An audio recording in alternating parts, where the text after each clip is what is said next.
Este mentado Simón, que había delatado el tesoro y a su propia patria, comenzó a calumniar a Onías. Según él era Onías quien había ordenado que se atacase a Herodoro y quien era el causante de todas estas dificultades. Más aún se atrevía a hacer pasar por enemigo del Estado, al que era el bienhechor de la ciudad, el defensor de sus compatriotas y el que observaba tan fielmente la ley. Llegó tan lejos ese odio que uno de los partidarios de Simón cometió crímenes. Onías comprendió el peligro de esa rivalidad y vio que Apolonio, hijo de Menesteo, el gobernador de Celesiria y Fenicia, estimulaba la maldad de Simón. Por eso fue a ver al rey, no para acusar a sus compatriotas, sino porque estaba preocupado del interés general y del bien particular de todo su pueblo. Bien veía que sin una intervención del rey los problemas no se solucionarían y Simón continuaría con sus locuras. Una crisis cultural. Seleuco había muerto y sucedióle en el trono Antíoco, apellidado Epífanes. Jasón, hermano de Onías, se apoderó entonces del soberano pontificado. En una entrevista con el rey le prometió 360 talentos de plata y 80 talentos provenientes de otras entradas. Además estaba dispuesto a comprometerse por escrito con 140 talentos más si lo autorizaban a construir por su cuenta un gimnasio y una escuela militar, y a otorgar a los habitantes de Jerusalén el título de ciudadanos de Antioquía. El rey consintió en todo. En cuanto Jasón obtuvo el poder, comenzó a introducir entre sus conciudadanos las costumbres griegas. Suprimió las franquicias que por humanidad habían otorgado a los reyes los judíos. Estas habían sido conseguidas por Juan, padre de ese Eupolemo, que más tarde fue enviado a Roma como embajador para firmar un tratado de alianza y amistad con los romanos. Suprimió también las legítimas instituciones e inauguró costumbres contrarias a la ley. Disfrutó construyendo un gimnasio al pie de la fortaleza y trajo lo mejor de la juventud de los ejercicios del gimnasio. Jasón se comportaba como un impío y no como un sumo sacerdote. Con su descarada corrupción, hubo una invasión de costumbres extranjeras y vivir a la griega estuvo de moda. Los sacerdotes ya no mostraban interés por el servicio al altar, despreciaban el templo y descuidaban los sacrificios. En cuanto oían el llamado para ir al lanzar el disco, corrían al estadio para tomar parte de las competencias prohibidas por la ley. Se burlaban de los valores tradicionales, pues estaban convencidos de la superioridad griega. Con esto, ellos mismos se preparaban tiempos difíciles porque aquellos cuyas maneras de vivir trataban de copiar y a los que querían asemejarse en todo iban a convertirse en sus enemigos y en sus verdugos. El siguiente periodo mostrará que no se viola la ley divina sin castigo. ¿Cómo se celebraban en Tiro, en presencia del rey, los juegos que se efectuaban cada 4 años? El despreciable Jasón envió allá como delegados de Jerusalén a algunos ciudadanos de Antioquía, que llevaban 300 dracmas de plata para el sacrificio en honor de Heracles. Afortunadamente los que llevaban el dinero no quisieron donarlo para el sacrificio, pensando que no era conveniente. Pidieron que se hiciera otro uso de él. Por eso el dinero que había donado Jasón para el sacrificio en honor a Heracles fue destinado a la construcción de barcos de guerra, debido a la solicitud de los que lo habían traído. Apolonio, hijo de Menesteo, había sido enviado a Egipto para asistir al casamiento del rey Filometor. Antíoco supo que ese rey se había vuelto hostil a su política y de ahí que se preocupara de su propia seguridad. Por eso llegó a Jope y luego alcanzó hasta Jerusalén.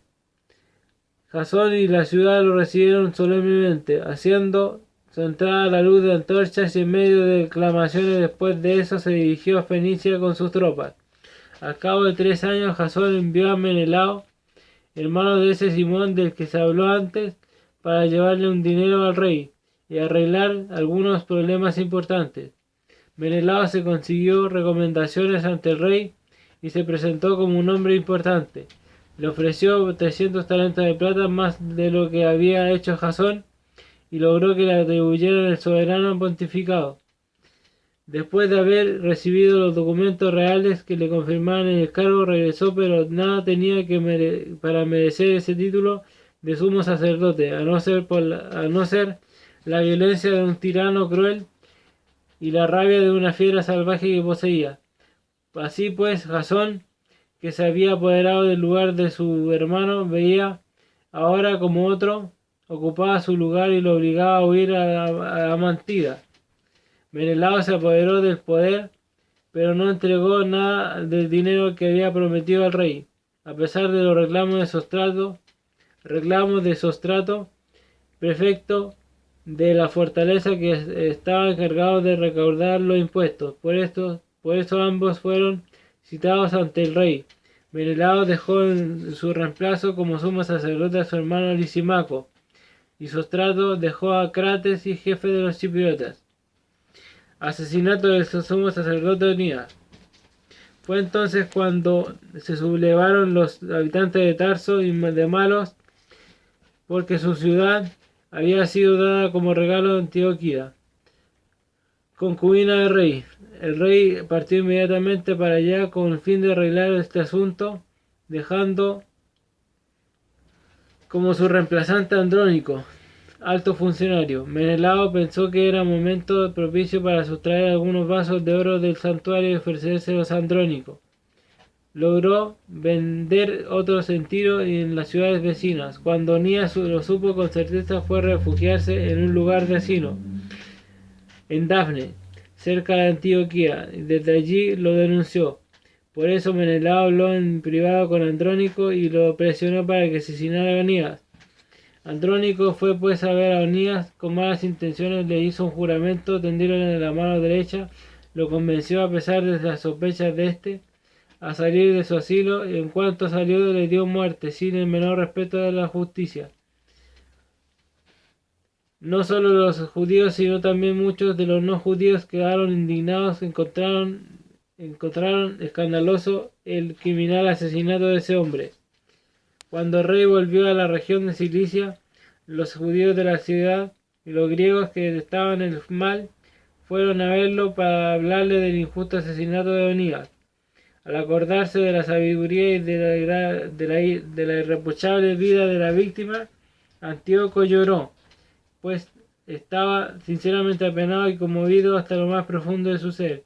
Luego se apoderó de él la ira y le quitó su cargo a Andrónico, y le ordenó que le rasgaran su ropa.